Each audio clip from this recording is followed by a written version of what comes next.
Vatican archives, whenever they're going to be opened, are going to reveal extraordinary levels of details. For centuries, the Vatican has kept some of the world's biggest secrets hidden behind thick walls and locked gates.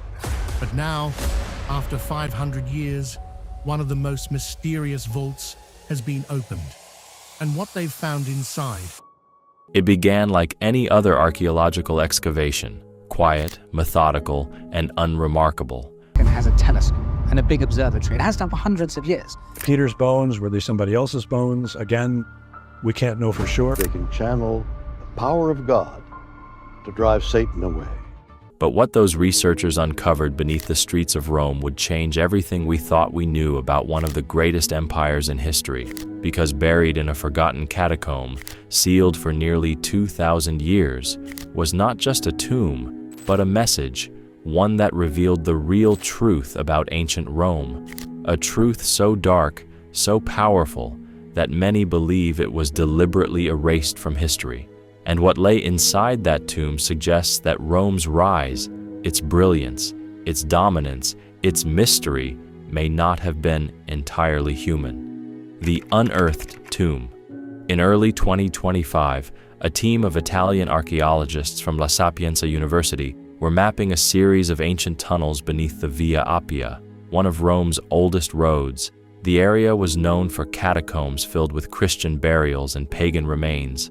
But while scanning deeper layers with ground-penetrating radar, the team detected something unexpected, a massive stone chamber far below the known catacombs, sealed off by solid marble slabs. At first, they assumed it was an unknown noble's tomb, maybe an emperor or senator whose burial had been lost to time. But when they finally broke through the barrier, the air that escaped was cold, stale, and heavy, preserved for nearly 2 millennia. Inside, by torchlight, the archaeologists saw it, a chamber carved with symbols no Roman historian had ever seen, and at its center, a black sarcophagus, unlike anything in Rome's history, the Black Sarcophagus.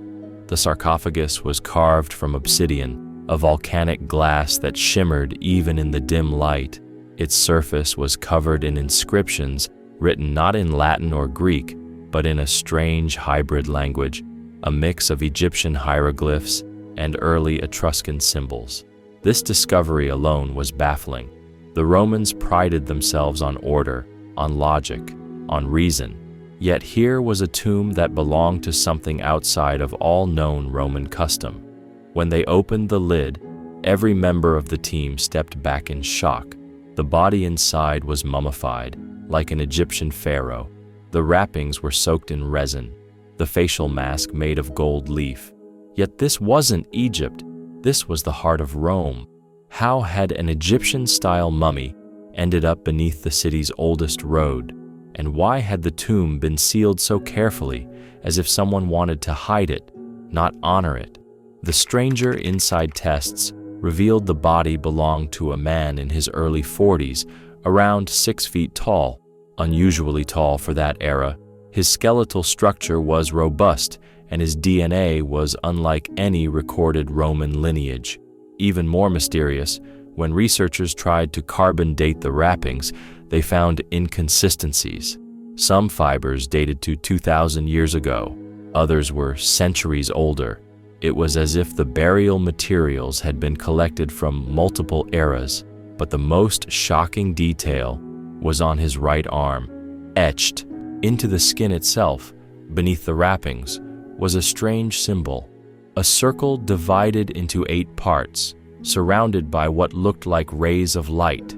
To the Romans, this would have represented Sol Invictus, the unconquered sun, a late imperial deity, worshipped by soldiers and emperors alike. But this tomb predated that cult by over 2 centuries. So who was this man, and how did he know of a god that hadn't yet been worshipped? The forbidden inscriptions.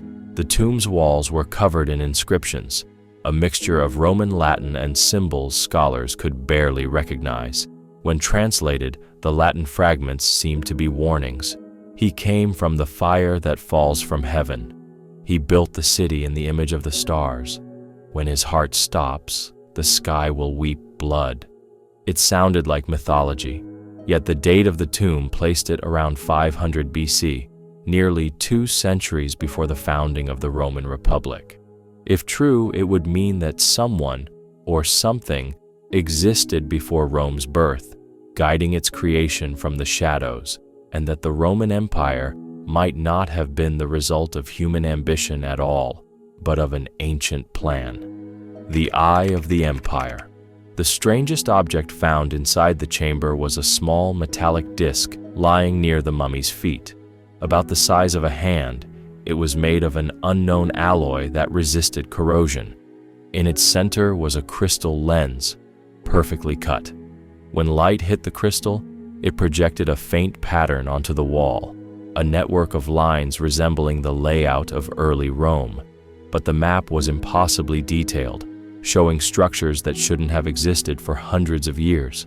One of the archaeologists, Dr. Vittoria Leone, described it as a blueprint, not of what Rome was, but of what Rome would become.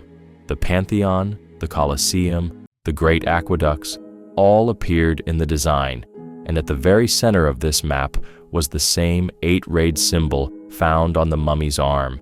The scholar's dilemma.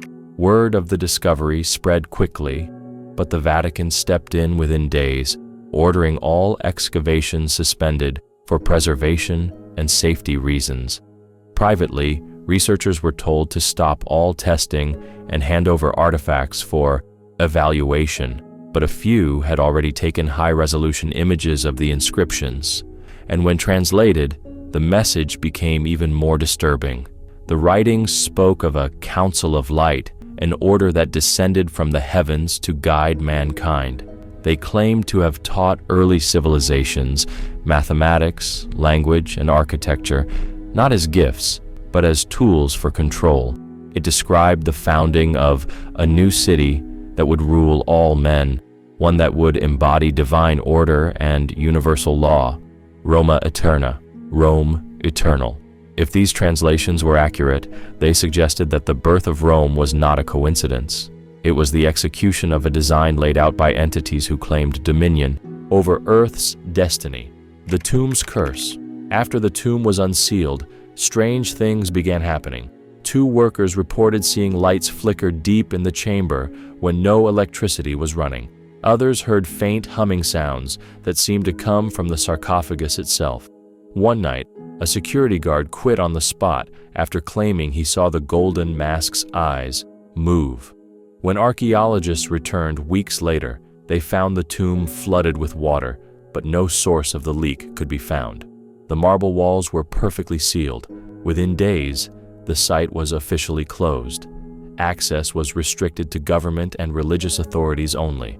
And just like that, the greatest discovery in Roman history disappeared into silence. The unofficial reports. Months later, leaks began to emerge from within the research circle.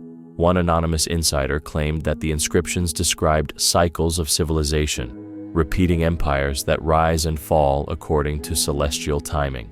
According to the text, Rome wasn't the first. It was just the latest in a series of civilizations guided by the same unseen force. Each empire, it said, was given knowledge, architecture, astronomy, warfare, and each was promised eternity. But all eventually fell, because eternity, it warned, is not granted, it's traded. The passage concluded with a final prophecy. When the city of the wolf returns to dust, the ones of light will rise again to build anew. Historians were quick to dismiss it as myth, but others began to notice something strange, that the 8-rayed symbol, long thought to represent the sun, appears across cultures far older than Rome, in Mesopotamia, in Egypt, even in Sumer, always the same shape, always tied to power, kingship, and the sky. The hidden bloodline. Further DNA analysis on the mummy revealed something else, a genetic marker found in several aristocratic Roman families, including those linked to Julius Caesar himself. If true, it meant this unknown man's bloodline might have survived for centuries, silently weaving through Rome's leadership.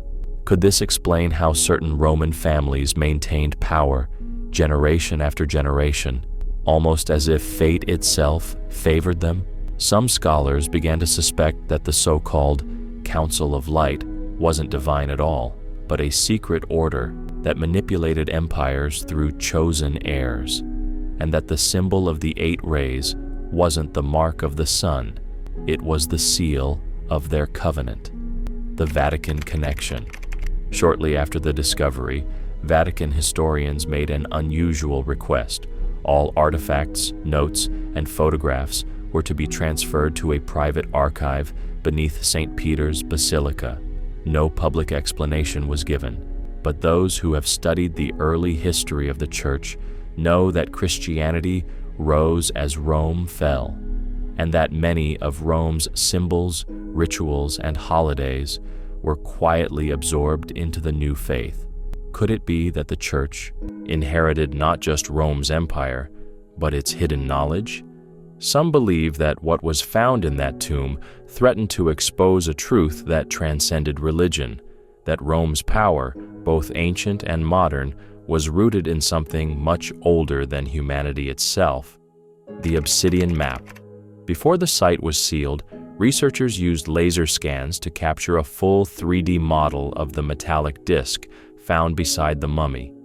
When analyzed, the disc displayed magnetic anomalies, points of concentrated energy corresponding to specific locations on Earth: Rome, Alexandria, Babylon, and a site deep beneath the Atlantic Ocean.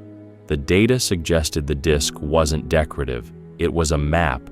Each marked site aligned perfectly with what ancient texts called centers of power, nodes where heaven and earth were said to connect.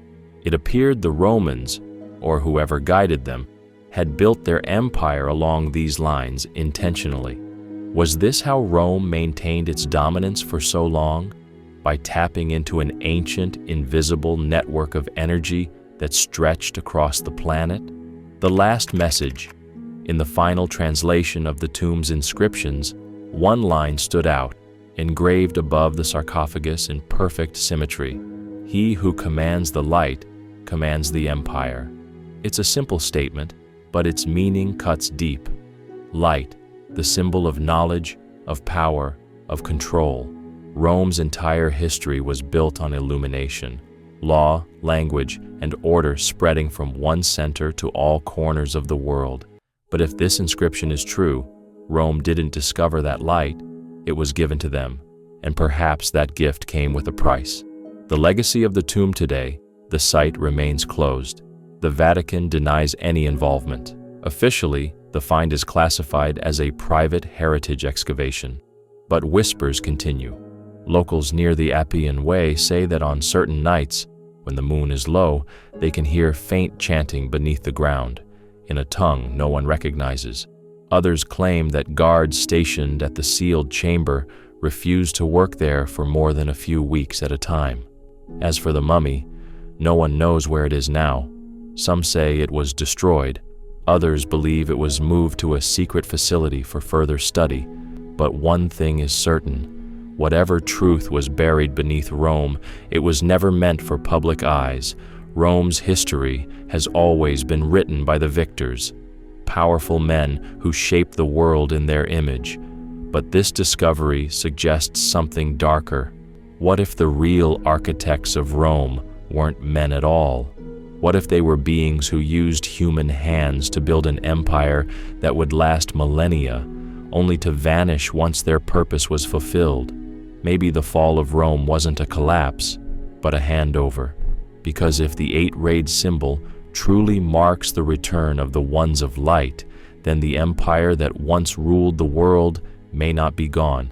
It may just be waiting to rise again under a different name.